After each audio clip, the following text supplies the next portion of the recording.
মুস্তাফিজের টি-20 ইতিহাসের ক্যারিয়ার সেরা বোলিং ফিগার। কি অসাধারণ বল করলেন মুস্তাফিজুর রহমান। একাই একাই ইউএসএ কে গুড়িয়ে দিলেন, মাজা সোজা করে দাঁড়াতে দিলেন না আজকের ইউএসএ কে। পরপর প্রথম 2 ম্যাচ হেরে বাংলাদেশ মনে করেন এখন খাদের কিনারায় চলে গেছিল। এই ম্যাচটা না জিতলে হয়তো যেটুকু আমাদের ইজ্জতমান ছিল সেটুকু আর কিছুই থাকতো না। কিন্তু মুস্তাফিজুর বাংলাদেশের মান বাঁচালো আজকের। কি অসাধারণ বোলিং ফিগারটা আজকে দেখালেন মুস্তাফিজুর রহমান। 4 ওভারে 10 রান দিয়ে 6 উইকেট। মুস্তাফিজের লাইফের টি-20 ইতিহাসের সেরা বোলিং ফিগার এইটা।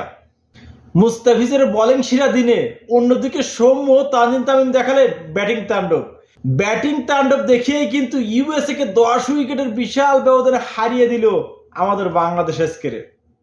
প্রথমে মুস্তাফিজের বোলিং তাণ্ডব, তারপরে সৌম্য তানজিম তামিমের ব্যাটিং তাণ্ডব। এই তিনজনের তাণ্ডবে কিন্তু আজকের ইউএসএ ফুল প্যাকেট হয়ে গেছে মামুরা আজকের। কি অসাধারণ যেটা জিতলো বাংলাদেশ। দুটো ম্যাচ হেরে পর বাংলাদেশ কিন্তু একটা ইজ্জতে টানানি শুরু হয়েছিল, কিন্তু সে 2 ম্যাচের বদলা 1 ম্যাচ জিতেই কিন্তু বাংলাদেশ নিয়ে নিল। যেভাবে তাদেরকে হারাইছে আজকে বাংলাদেশ, 10 উইকেটের বিশাল ব্যবধানে হারালো আজকের। মুস্তাফিজ ছাড়াও আজকের মনে করেন সাকিব 1 উইকেট নিছে। রিশাদ হোসেনের কথা না বললেই নয়। 4 ওভারে উইকেট একটা সে নেছে, কিন্তু 4 ওভারে মাত্র 7 রান দিয়েছে।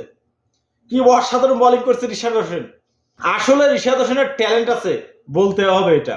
সাকিব আল হাসান যেখানে 23 রান দেয়, রিশাদ হোসেন সেখানে 7 রান দেয় 4 ওভারে। সাকিব আল হাসান 3 ওভারে 23 রান দিচ্ছে, রিশাদ হোসেন 4 ওভারে 7 রান দিছে।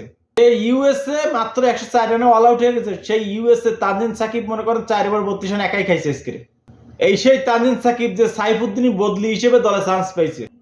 সাইফুদ্দিনের থেকে কি ভালো বল করছে তানজিম সাকিব? অবশ্যই আপনারা কমেন্ট করে জানাবেন। সাইফুদ্দিন কি দলে থাকার যোগ্য ছিল না? আমি মনে করি সাইফুদ্দিনই বেটার অপশন ছিল। কারণ গত যে ম্যাচটা হয়েছে, এই ম্যাচটা আপনারা দেখেন যেভাবে বাংলাদেশ হারছে, ওই সময় যদি সাইফুদ্দিন থাকতো তাহলে কিন্তু আমাদের জিতার একটা সম্ভাবনা থাকতো। কারণ সাইফুদ্দিন যথেষ্ট হার্ড হিটার এবং ভালো ব্যাট করে। তো যাই হোক, আজকে বাংলাদেশের ক্যাপ্টেন নাজমুল হাসান শান্ত কিন্তু টস জিতে প্রথমে ফিল্ডিং করার সিদ্ধান্ত নেয়। আর ফিল্ডিং করতে নেমেই কিন্তু শুরু হয় মুস্তাফিজের বোলিং তাণ্ডব।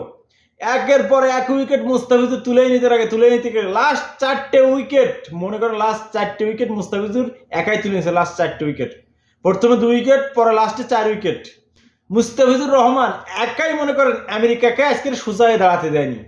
আজকের একাদশে ছিলেন লিটন কুমার দাস, কিন্তু তাদের কারোর ব্যাটিং করার সুযোগ আজকে আসেনি। আর সৌম্য আর তানজিম তামিম যে ব্যাটিংটা করছে আজকে, সৌম্য 28 বলে 43 রান করে নট আউট রয়েছে। ও তানজিম তামিম করছে 42 বলে 57 রান। 11 ওভার 4 বলে মনে করেন 108 রান করে ম্যাচ জিতিয়ে এই দুজন কিন্তু মাঠ থেকে বেরিয়ে আসে। আজকের ম্যাচের man of the match career সেরা বোলিং করা মুস্তাফিজুর রহমান।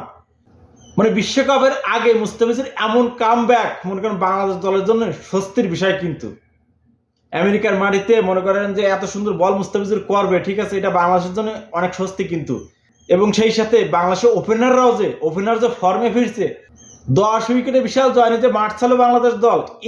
এই যে জয়টা বাংলাদেশ পেল না, এই জয়টার থেকে মানে টি-20 বিশ্বকাপে অনেক কনফিডেন্স পাবে বাংলাদেশ দল। টি-20 বিশ্বকাপ মাত্র আর মনে হয় তো 7-8 দিন বাকি আছে। তা মনে করেন তার আগে এমন জয় বাংলাদেশে কনফিডেন্স তৈরি করে দেবে। তো ভাই ব্রাদার, মুস্তাফিজুর যে আজকে অসাধারণ বোলিংটা করছে, ফিজ কি বিশ্বকাপে এমন কিছু চমক দেখাবে আমাদের? অবশ্যই কমেন্ট বক্সে জানাবেন।